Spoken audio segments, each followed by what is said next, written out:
उपचुनाव में बीजेपी ने जंग जीत ली है और जैसे जैसे सूरज चढ़ा वैसे वैसे भारतीय जनता पार्टी का जीत का अंतर भी बढ़ता जा रहा है। जो सबसे बड़ी खबर मृदुल इस बीच सामने आ रही है, एक सीट का रिजल्ट अनाउंस हो चुका है। कांग्रेस के महेश पटेल को हार का सामना करना पड़ा है, सुलोचना रावत जीत गई हैं। तो बीजेपी ने उपचुनावों में जंग जीत ली है, एक सीट पर नतीजे सामने आ चुके हैं। सुलोचना रावत इस वक्त जीत चुकी हैं।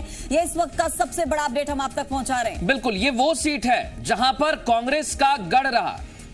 कांग्रेस ने जीत दर्ज की और हमेशा यहां से जीतती आई और इस बार भी कांग्रेस को यह विश्वास था कि यहां से जीत मिलेगी, लेकिन भारतीय जनता पार्टी की रणनीति काम कर गई। सुलोचना रावत को अपने खेमे में लाना और फिर चुनाव लड़ाना, मुख्यमंत्री का रात रुकना, किसानों के साथ संवाद करना, आदिवासियों के बीच पहुंचना, ये वो रणनीति का हिस्सा रहा जो इस समय टीवी स्क्रीन पर खबर चल रही है। 5000 वोटों से भारतीय जनता पार्टी ने जीत दर्ज की है और अंतर भले ही 5000 का हो, लेकिन यह अंतर आने वाले चुनावों में बीजेपी के लिए एक नई पृष्ठभूमि यहां से लिखेगा, खासकर आदिवासियों की राजनीति को लेकर। कुलदीप हमारे सहयोगी हमारे साथ जुड़े हुए हैं। कुलदीप, मैं आपके पास आ रहा हूं। यहां से अब एक नया अध्याय शुरू होगा भारतीय जनता पार्टी के लिए भी और कांग्रेस के लिए अब मंथन का दौर शुरू हो चुका होगा। देखिए, ये बहुत महत्वपूर्ण चीज है कि जोबट एक ऐसी सीट है जिससे कांग्रेस ने अभी तक 11 बार यहां से जीता है। बीजेपी सिर्फ 2 बार यहां पर अपना परचम लहराने में कामयाब हुई है। ऐसी स्थिति में आज वापस बीजेपी ने इस सीट पर कब्जा किया है। पिछला चुनाव जो कांग्रेस ने था वो 2000 के लगभग वोटों से जीता था और आज वापस बीजेपी ने अपने तमाम रणनीति को लागू करते हुए यहां से जो जीत है वो 5000 से अधिक वोटों से दर्ज करी है। सुलोचना रावत को बीजेपी में शामिल करना कांग्रेस बीजेपी के लिए एक निर्णायक निर्णय साबित हुआ है, जिसकी वजह से बीजेपी ने इस सीट पर अपना कब्जा जमाया है। जी बिल्कुल कुलदीप, एक चीज और मैं जानना चाहूंगा, क्योंकि जितने भी राउंड हुए हैं यहां पर हमने 18 से 19 राउंड में देखा था कि भारतीय जनता पार्टी हर राउंड जीती, सिर्फ एक राउंड कांग्रेस जीती। आखिर में क्या रही राउंडों की स्थिति?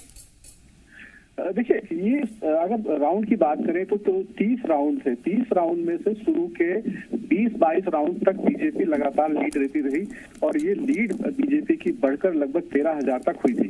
उसके बाद जब जोबट जो इलाका है, जोबट जो जनपद का इलाका है, वहां पर जब उस इलाके की जब मतपेटियां खुलना शुरू हुई तो वहां से कांग्रेस ने अपना बढ़त बनाना शुरू करी और 21-22 राउंड के बाद से कांग्रेस लगातार उसमें अपनी बढ़त बनाए हुए थी और फाइनल जो 30 राउंड तक की स्थिति हुई तो ये जो बीजेपी की लीड थी 13,000 वोटों के आसपास की, वो घटकर 5000 के आसपास आ गई। तो ये कहा जाए कि इस पूरी जो रणनीति है, पूरा इलाका जो है, वहां पर अगर एक आदमी का मैं नाम लेना चाहूं जिसकी वजह से बहुत बड़ा असर बीजेपी की जीत में था, तो वो माधो सिंह डावर थे। माधो सिंह डावर बीजेपी के पूर्व विधायक थे और इस बार उनको ही टिकट दिया जाना था। पहले ये स्थिति हुई कि माधो सिंह डावर के जो समर्थक है वो विद्रोह कर देंगे। उन्होंने बहुत विरोध भी किया इस चीज का सुलोचना के बीजेपी में शामिल होने के बाद, लेकिन उसके बाद खुद शिवराज सिंह जी ने और वीडी शर्मा जी ने इस चीज को संभाला, मोर्चा संभाला, माधो सिंह डावर को अपने भरोसे में लिया और उनकी पूरी टीम को काम पर लगाया गया, जिसका परिणाम था कि यहाँ जो पूरी जो 13000 की जो लीड थी वो भावरा और उसके आसपास के इलाकों के ही थी जहां पर माधो सिंह डावर का अपना वर्चस्व है। तो ये बहुत महत्वपूर्ण चीज है कि अगर समय रहते इस पूरे जो विद्रोह था, माधो सिंह डावर के समर्थकों का विद्रोह जो था, उसको अगर काबू में नहीं किया गया होता तो शायद बीजेपी के लिए ये जीत आसान नहीं होती। जी बिल्कुल, चलिए बहुत शुक्रिया आपका अपडेट्स के लिए। तो देखिए, फिलहाल जोबट के लिए जो स्थिति थी वो क्लियर हो चुकी है। भारतीय जनता पार्टी ने वहां से जीत हासिल कर ली है। बिल्कुल, जोबट सुलोचना रावत की तस्वीर आप देखिए, गले में माला पहनी हुई है और यह जीत की माला है।